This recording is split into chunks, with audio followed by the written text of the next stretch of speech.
All right, we're live. I'm so excited. I am Yay. amped and pumped. April, you are amazing.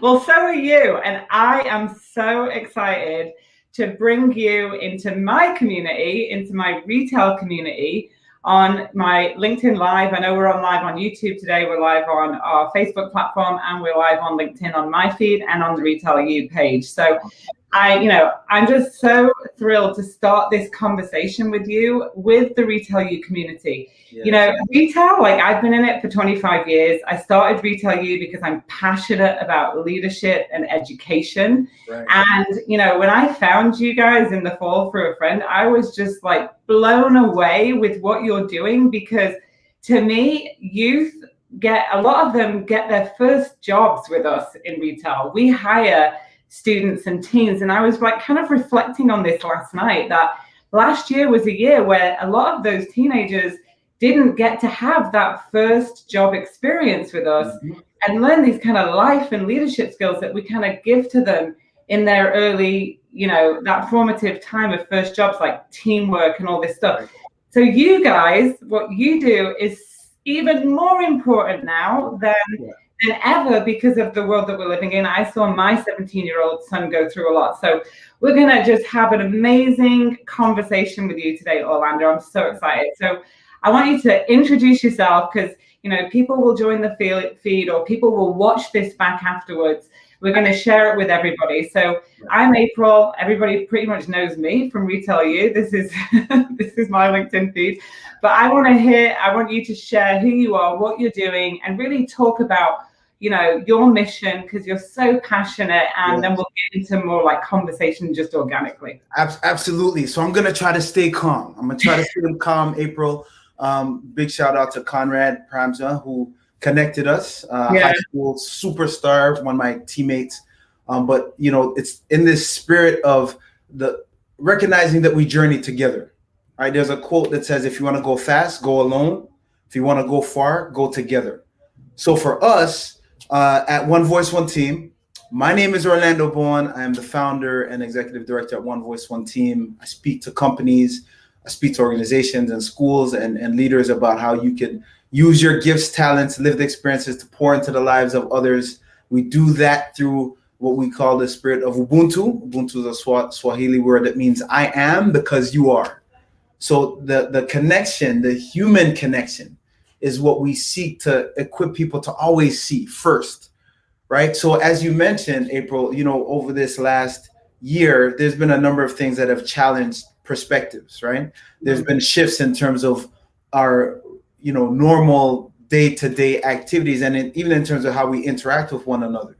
Young people who would normally have access to amazing retail first employment opportunities haven't been able to do so, right? Haven't been able to get some of the leadership, the training, the exposure, the teamwork, the other things that allow them not just to be good in terms of the retail space, but to understand how that connects to life, right? These are transferable skills, right? That tremendous impact, right? So, so given that, our work at One Voice, One Team, the charity is to equip young people to see beyond the barriers that are right in front of them in terms of all the things they can't do and the places they can't go and the people they can't see, to look at the things that they can do and for what's possible, and to recognize that they can be actually not just a catalyst in the work in helping people see beyond their own circumstances, but they could be ones that we could hold up as beacons of possibility for young people, especially young people that are marginalized and people of color who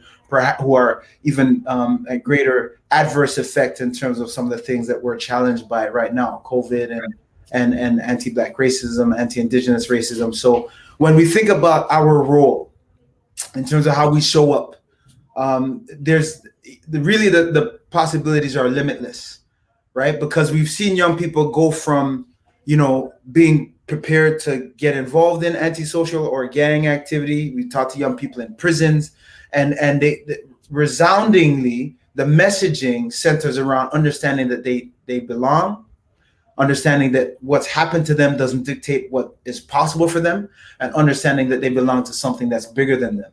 Retail U and the work of Retail U brings that to fruition from a training perspective.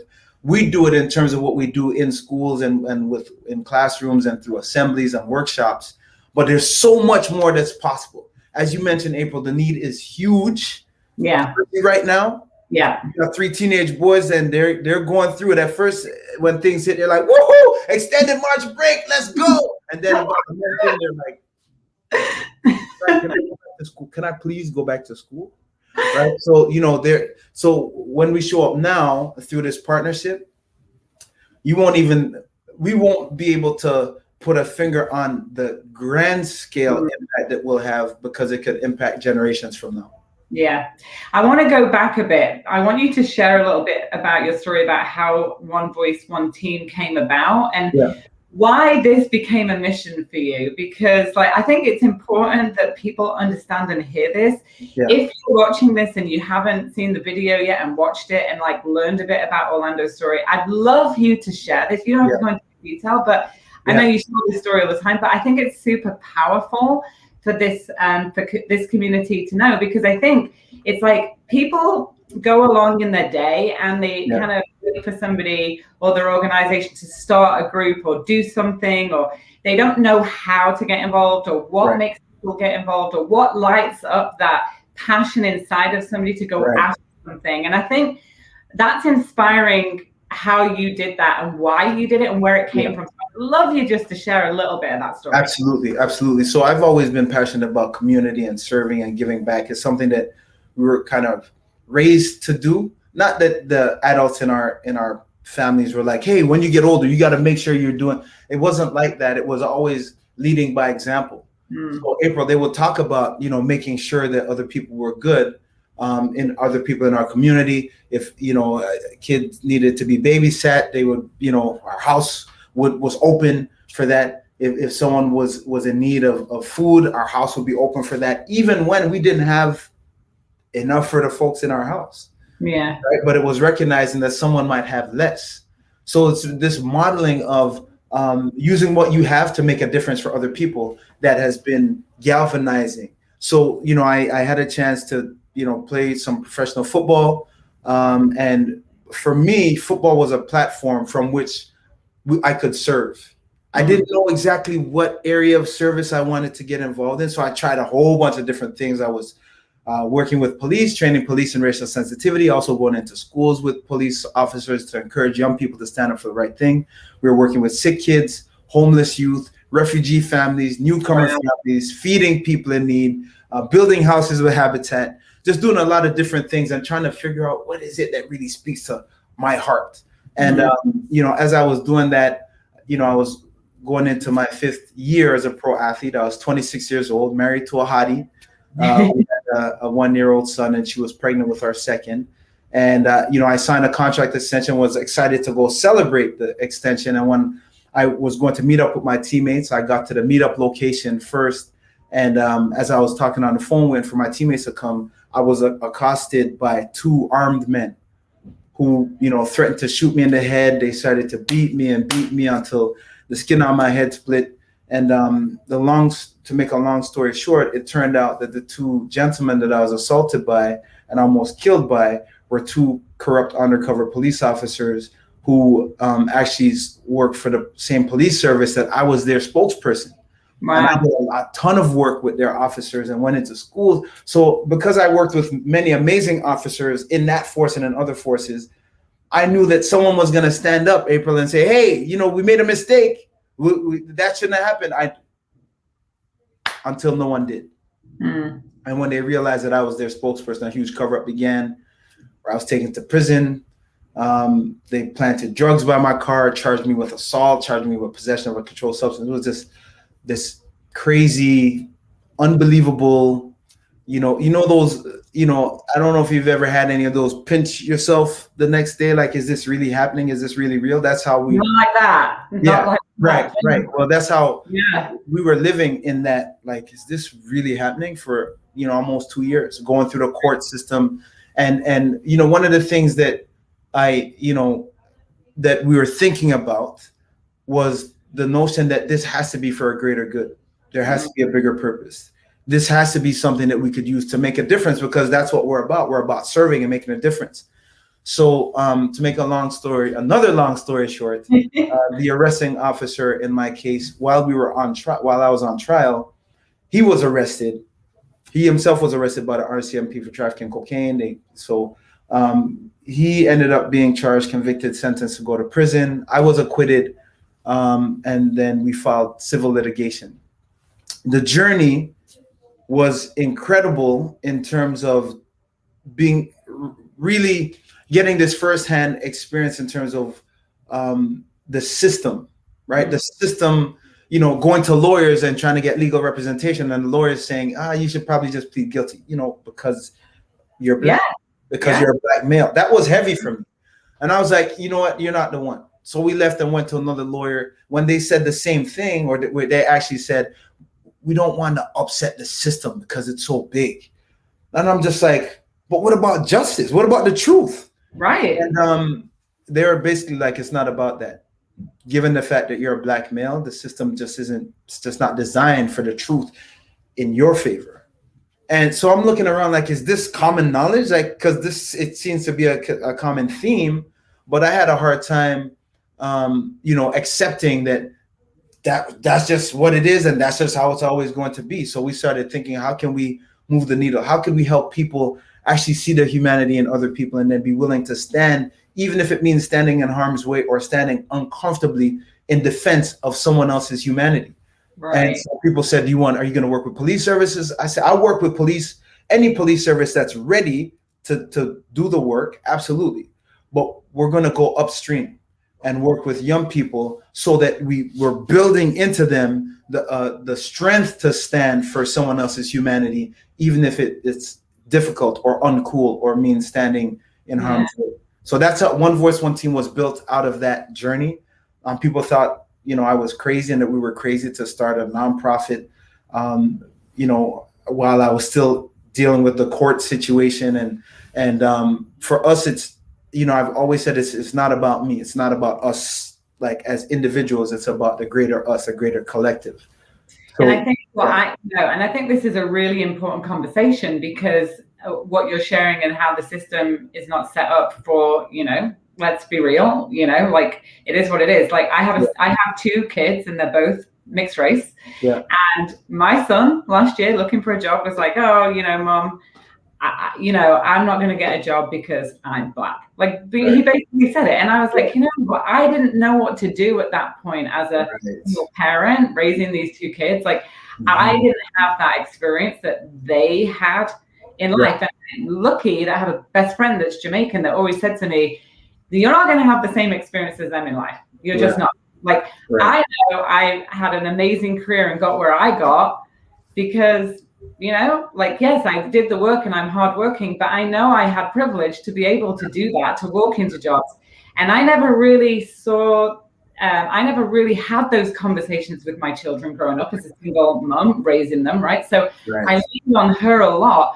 But last year, when everything happened, I just didn't know what to do. And I just didn't know who to talk to or what to do. And so I started getting more education and talking. My daughter's 23 now. She's like, Mom, you got to do something. You work with retail, you work with young people, you got to find something. And then I was like, she's right. Like I've kind of got this like rosy and also a very positive, optimistic person. Awesome. So I want my kids to be really positive and optimistic and maybe sometimes not like seeing the real picture. But when he said to me, I'm like, oh, this kills me. I work in retail. I always strive to have an inclusive environment for people. And I talk about that in leadership. And, the first step in my book is accept. It's about creating that sense of belonging for people. Right. But what you're saying is so real. Yeah. And, when I think about the retail community, hiring practices for a long time have been on profiling who fits the brand. Yep. And I really hope that this whole conversation and everything that's happening in the world changes that. Yeah. Because that's not a fair way of looking at candidates today, right? It's really not. Yeah. Well, I love so important. Yes. I love what you said, like on a number of levels, and the conversation the conversations that are happening right now. Honestly, April, I never thought we'd be having such open, candid conversations about race. Like, I didn't think I'd see it in my lifetime. But it's leadership. It's the action that comes out of those conversations, right? Because it's one thing to get to a space where you could curate and protect a safe space where you could dialogue about these things, right? That are sensitive. But it's what you do with that. Because some folks will be like, okay, well, let me educate myself. Let me read a book. They'll read a book and be like, okay, cool, I read the book. Yeah. I'll even read another book. Let's form a book club. Let's read a book and have conversation. But if it ends there, then we've still lost the game. Right. So when we look at how we can move the needle, it is beginning with looking at policies, practices, and procedures, right? Looking at the nuts and bolts, the infrastructure of the organization, and then moving from that and looking at what's the climate, what's the culture like. Talk to the staff members. What are they feeling?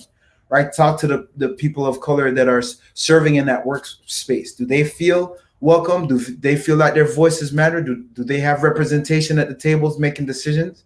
You can make a case from a fiscal responsibility perspective around diversity and the impact of diversity, around creativity and the bottom line.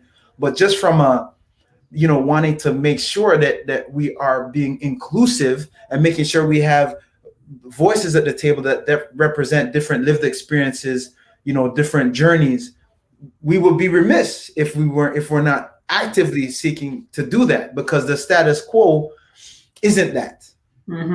Yeah, we've got work to do for sure. We've got work to do. And that's why, for me, when I think about my career and my journey, a lot of times, sometimes it's kind of, you got to make decisions or you got to take action. And sometimes you're protecting certain, let's be real, executives have to protect the company, have to deliver profits and all this kind of thing. But at the same time, it's kind of like that human approach of and that's what I love about what you guys are doing with youth, because it speaks to starting young and starting early in education, which then is going to change the future. Because I always think, how do we change the future? And I like what you said about it's okay to get a book and start a book club. Listen, I had a lot of friends last year that started a book club and reading books, and were like, you got to read this book, you got to read that book. And I was like, yeah, but what else can we do? We can't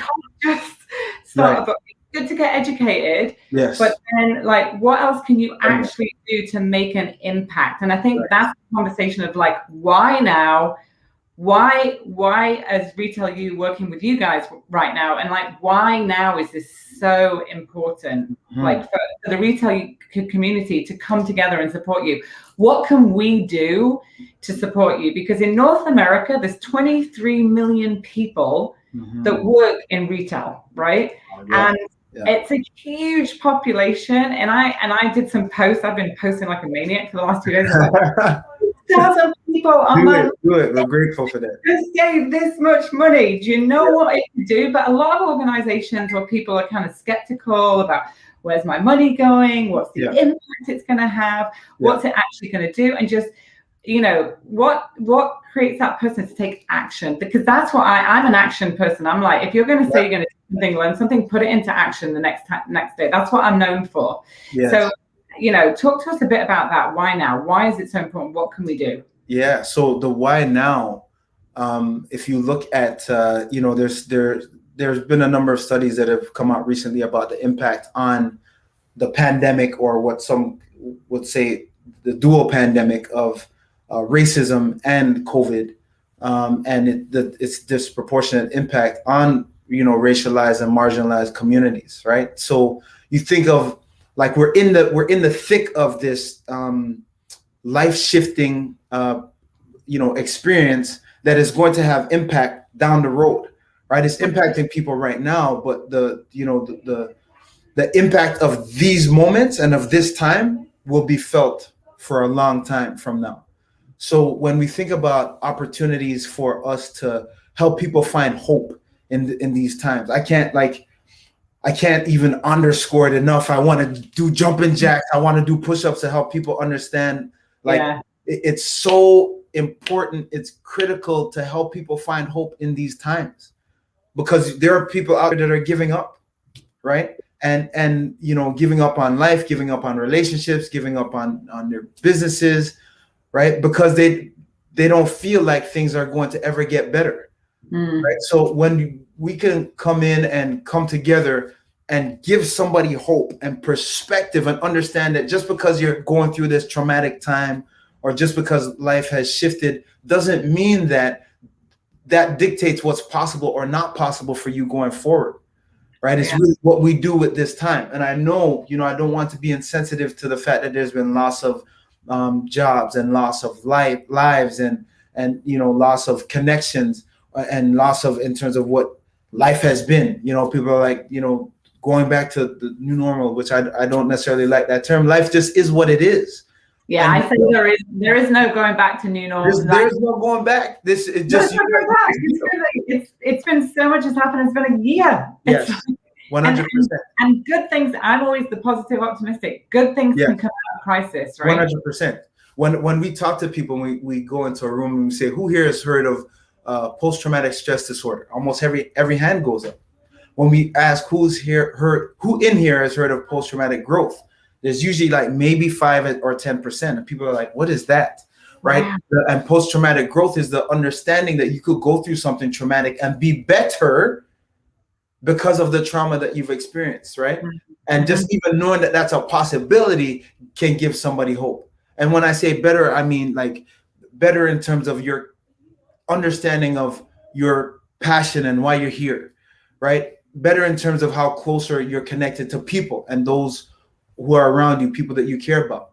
Better in terms of having even more clarity around what you can do right now that can make a difference that's in alignment with your purpose and finding your purpose, right? So understanding that, right? And using our lived experiences to talk to young people to really, kind of model it for them. Yeah, all these things happen and people are like, "Oh, you could have been bitter. You should have, if it was me, I wouldn't be able to let go of that. I wouldn't be able to forgive." Well, I don't think that if someone gave me a script and said, "This is what it's going to be for you," and you have a couple choices and forgiveness is one of them, I don't think I would have circled that as an option. But right. When you're in it, who knows what it is, right? Yeah. So for us, I don't know if there can be a greater impetus given everything that's happening for us to take action now. Yeah. When we talk about the impact, how can people get involved? How can people donate, right? You could go online, you could buy a course, get lifetime access to these courses that can help young people. Some of our young people are going to be going through these courses because the skills are transferable, right? Yeah. These are life skills, whether they go directly into retail, which some of them will, or not. It's about what can we equip people with to help them see beyond what this is right now, what the challenge is right now. Can you share like some stories of some impact that you've had on youth? Because I think, again, it comes back to that, like connecting the dots of, what somebody that's going to watch this or is watching this back and is like, it's that decision whether I hit that, help button, that 911 help Orlando's mission button in April and her network. But what are some stories? Share some stories about some impact that you've actually had on some youth and some real personal stories, because I think that's important for us to hear. Yeah. So I remember, we get invited to go and speak at a number of different spaces, sometimes in some of the poorest postal codes in the country, sometimes the most affluent, right? So I remember we were going to speak at a really affluent school, and when we got there, the leaders of the school, principal, vice principal, were like, "Yeah, we know you guys do work with those kids, kids that go through a lot of stuff. Our kids don't really go through stuff. Like they may smoke weed and do drugs, but it's not because they're trying to escape their life. It's just because they have money and they can't. Our kids are, but we're bringing you in so that we could check off the box to say that we did something around bullying and social justice." So I was like, "Okay, cool. Well, thanks for sharing." So anyhow, we go in there, we share, we pour our hearts out. And after, sharing, there's a young lady that came up and, she had really, she had beautiful blonde, black hair cover over one eye. And she was just kind of there, just kind of standing. Next to her was a group of kids and they're bouncing up. They were so excited. They're like, how you and Jane are, right? So they're just kind of bouncing up and they're super excited. So I was like, I went over to them along with members of our team and we were amped And we're like, what are we jumping up and down for? We start bouncing up and down too. Now the young lady who was there with the long black hair pulled over her eye, I said, hey, are you good?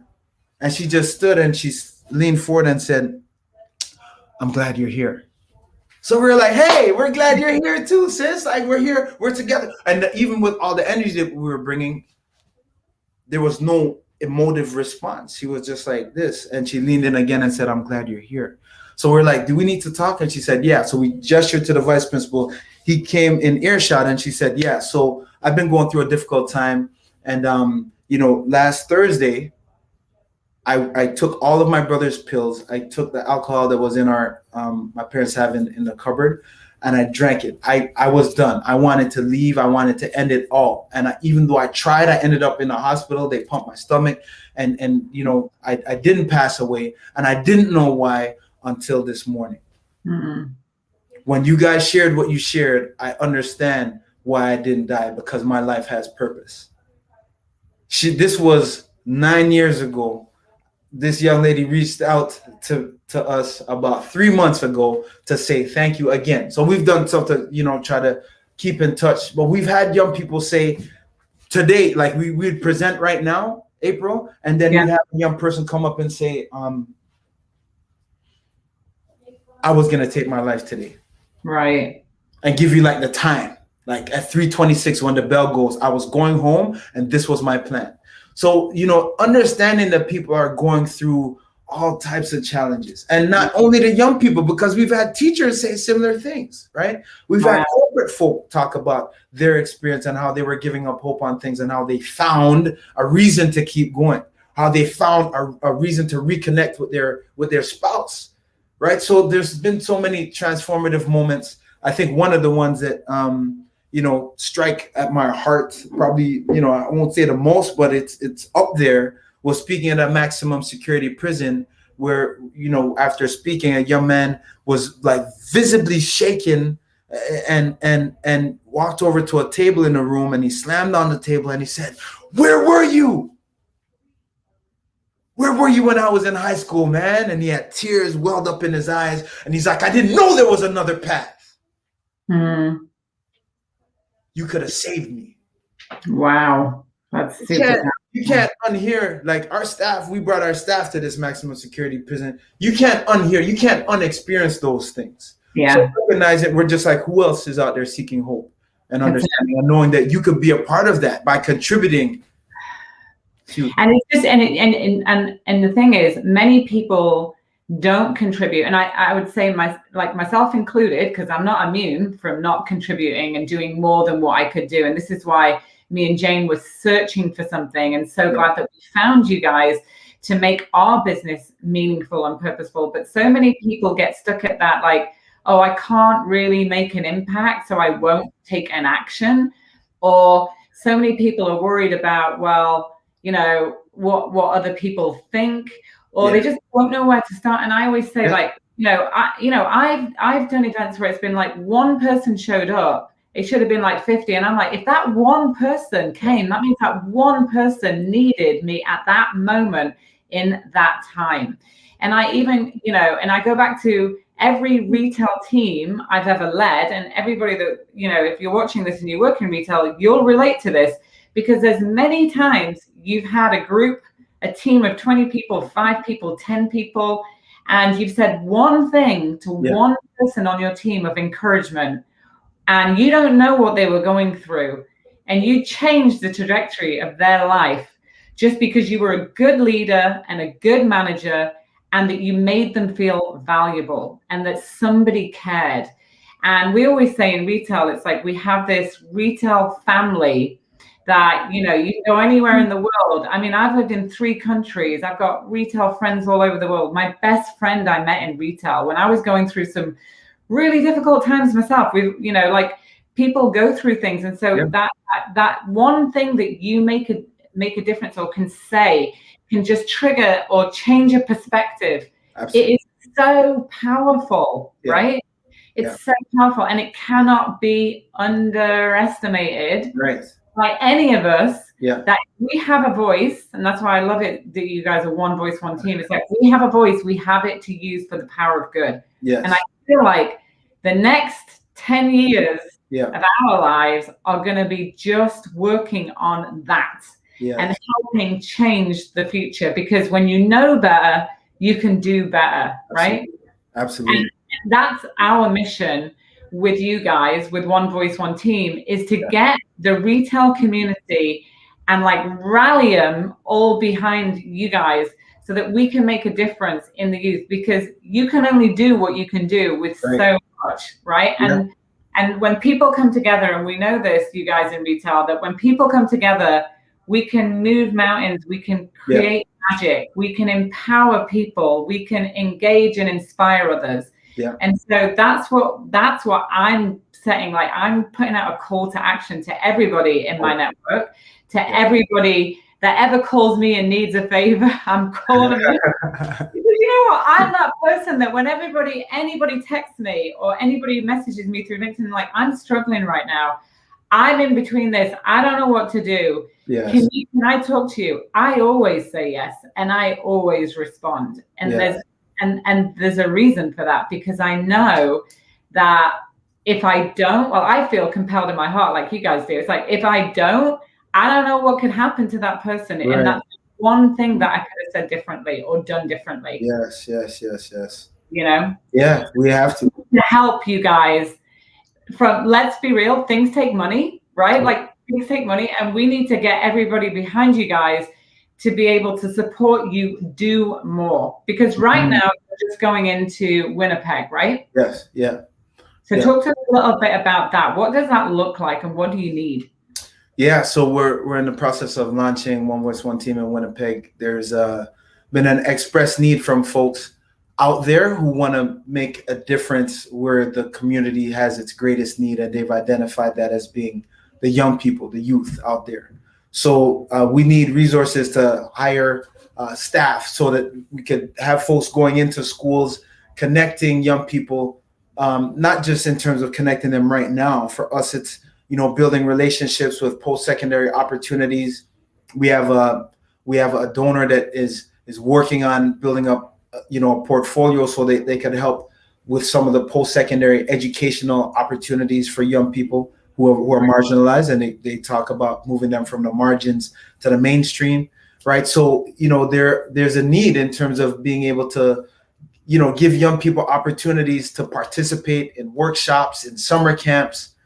So, for us, it's all hands on deck. And maybe, because sometimes we have folks who are like, well, I don't know what I could contribute. Give of your time, give of your talent, give of your resources, because everything makes a difference, right? So that's, and sometimes, like you mentioned it earlier, it may be, if you're in the retail space or in the, human service or social service space, and you say a word to someone and you're just being who you are and you walk away not knowing what that could mean to somebody else, right? That could shift their trajectory. Right now, you're having an opportunity to do something where you don't have to wonder whether or not it's going to make a difference. It is going to make a difference, right? So, and you could talk to young people who've been impacted by our work. You've got, on the site, you had the video of young people and educators who have been impacted by the way that others like us have chosen to show up, right? So now it's your turn, right? Join the movement, show up, and let's make a difference. Let's rewrite possibilities. Yeah, and we're giving to launch this partnership with you guys, because we want this to be an ongoing partnership. We want to help you guys as much as you can and get everybody in my network to support. But we're going to be launching a year access for all the courses for whatever you can afford. We know everybody's been affected in COVID. Yes. But 50% of that is going to Orlando's team to support this mission continue to grow. Yeah. And so, I'm just like a dog with a bone. Like when I get on something, I'm kind of like, I know you saw my email. I know you read my post and you didn't share it. Because anybody asks me, I'm going to help. And again, I'm going to pull on that fact that you all know that you've had somebody that's come back to you 20 years later when you worked on a team and said that one thing you said to me. Right. And this is doing it with youth Yes. You know, I've got a 17-year-old son that's like, I'm struggling with him right now. I never thought I would be that, you know, that statistic that's struggling with a teenage son that's going through a lot, especially fear of a lot. And so I just appreciate what you guys are doing, man. Like seriously, you can't underestimate that. And then the other thing that I think is important for people to know, especially if you're like, I've had people contact me in the last 6 months that have, you know, retail head offices, and they're starting to talk about diversity and inclusion, right? Or inclusion and diversity. People are reframing it now, which I love. But they're starting to be like, how do we, because, you know, leadership's been trained for years, not well, but it's there. We've done training on, when I think about allyship, I think about the sales training that we have in retail that's like, don't prejudge somebody or pre-qualify when somebody comes in. But that's really about getting money out of their pocket, because we're trying to not judge people for what they have so that we can make a sale. But I think it needs to start going deeper than that, because like, I never got any diversity and inclusion training. I've been in retail for 25 years, okay? And I've had some great companies and had amazing experiences and worked with amazing leaders. But it was never something that I was trained or informed on. It was never a program. I think we're scrambling a bit right now. It's like, they got to get it. It's like you said, oh yeah, you got to come here so we can check this off our box. That's not good enough, right? Like, it has to be deeper than that. It has to integrate. You have to put some serious programs in place. And I think that's where you guys can help too, in the corporate world, right? Like coming in and doing courses, because I know that you're talking to lots of corporations about diversity and inclusion. Yes, absolutely. And like you said, it's we're just scratching the surface. When, you know, some folks will say, well, just hire a VP of D&I, right? Or DNI or IND, right? So, and then we're good, right? We've done that. But it's really being willing to do the work, right? Really be not the one-off type of, like, to really look and reflect and grow, because the journey in terms of being a truly inclusive space doesn't happen like this. Right. So the work that it's going to take, the conscientious, deliberate, long game work that it's going to take, will pay dividends to companies who step into that, right? Because then they'll truly be able to leverage spaces where folks are going to be ready to contribute and bring their ideas and bring their perspectives to the table, so that the bottom line could be impacted. But most importantly, that's important, very important for your stakeholders, right? But also, so when people come to your space, that they don't want to leave. They don't want to go anywhere else. Yeah, I was reading on the World Economic Forum. I'm not like, I read lots of different things, but one of the things they were saying is that talentism, that word, which I've never heard that coined before, is going to replace capitalism. And talentism is all about people. And corporate companies now are, like public companies, are required now to report on human capital KPIs as well as their financials. And it's going to determine in the future who, when you're looking for a job and you're looking at that scoreboard, you're going to be like, what does this company do for people? How do they invest in them? Is it equitable? All of these things that go into talentism as opposed to capitalism. I was like, whoa, that is such a great shift. But it takes rigor, and it's going to take a lot of discipline. Yes. Because it takes time, like you say. So if you were going to give, top 2 tips to companies, like maybe somebody on this that's going to is on this feed or going to watch this video back, and they're a HR person or they're an executive, and they're being, given this task to create this program, make a change. What's 2 top tips that you could give them, other than get in touch with you because you're going to help them? What are the things that you could say today they could just take away and just maybe start thinking about? Yeah, well, I think one of the biggest things that we talk about is the need to be willing to think differently, right? Because it's one thing, like, I could give a list of things to do, right? Like items. If you do this, greet your teammates, your staff when they come in, say hello, ask them how they're doing, right? And you could have your hello, how you doing, right? And it could be very performative and not come across, if you're still thinking about them, like, yeah, I'm supposed to do these 4 things to make the space better. But it's how you think about the staff. It's what you see when you see them. Do you see them for how they're showing up right now, or do you see them for what their possibilities are? And then what are you holding them accountable to, right? Because if you see them for what their possibilities are, it's like, hey, great to see you today. Let's go. I'm ready. I'm so excited that you're here. The other thing is understanding that you don't know what they've had to experience since they've left your space and are returning back to your space. So being willing to think differently about how you see people, I think, is the biggest thing. But when we come to like operational, right, from an operational perspective, be willing to look introspectively at your policies, what we call the bones of the organization, policies, procedures, and your practices, right? And then once you could examine that, or have someone examine it with you with a critical eye to see where there are gaps or opportunities. We like to consider them opportunities to level up. And then once you've looked at those, the structure, right, the bones of it, look at the muscles. That's a climate and a culture. And that's talking to people. What's your experience like? But real and open and honest conversations with folks. Because if you go and you don't have a relationship with them and you're just asking them, questions, they may not be as open to sharing, like the real talk sharing that you need in order to grow and get better. So so and again, these are things that we're willing to help folks with when we do it from a spirit of Ubuntu, like a spirit of understanding that we're not coming in and pointing a finger saying, if you do these 4 things, you're a racist, but we're looking at it like, what's possible when we come together? What are we aspiring to? And how can we see the gifts, the talents, and all that our staff bring to the table so that we could be our best? Yeah, thinking differently is huge.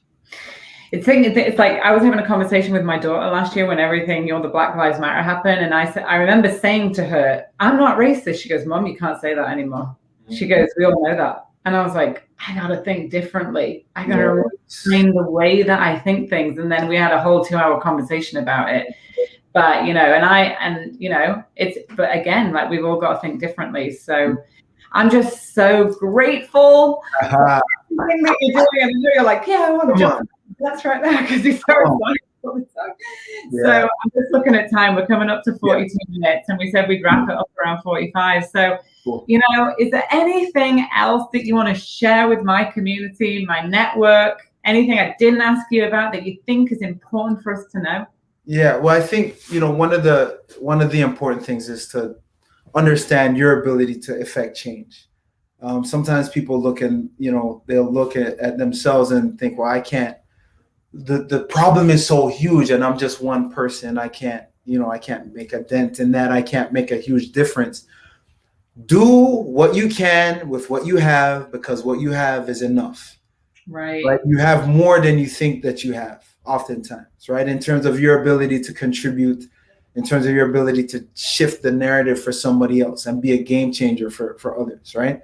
So know that what you have is enough. And then if there are opportunities that you could plug into, listen, like, we want to invite, if you want to come out once we get back to like building houses again, when we get back to planting trees and feeding people in need, if that stokes you, then reach out and say, this is one way that I want to contribute, because we do that with corporate folk and with young people, so that the young people start to see themselves in positions of contribution, right? Maybe there's job shadowing opportunities at your workplace. Maybe you could impart knowledge in terms of some things you wish you knew when you were 15 or 16 or 18 that you could share with young people to help them have perspective around what's possible, right? Use what you have, because what you have is enough. If you're not sure where to go, what to do, when I say one voice, I invite you with passion to say one team. One voice, one team, one voice, one team.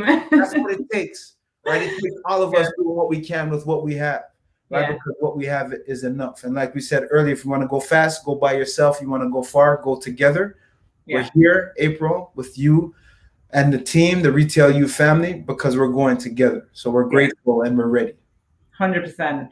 And so what I'm going to request of anybody that sees this post, anybody that shows up on this feed or sees this post or any of the posts, share it and amplify this message with your retail community. Share it with anybody that you know that works in stores, that works in the offices.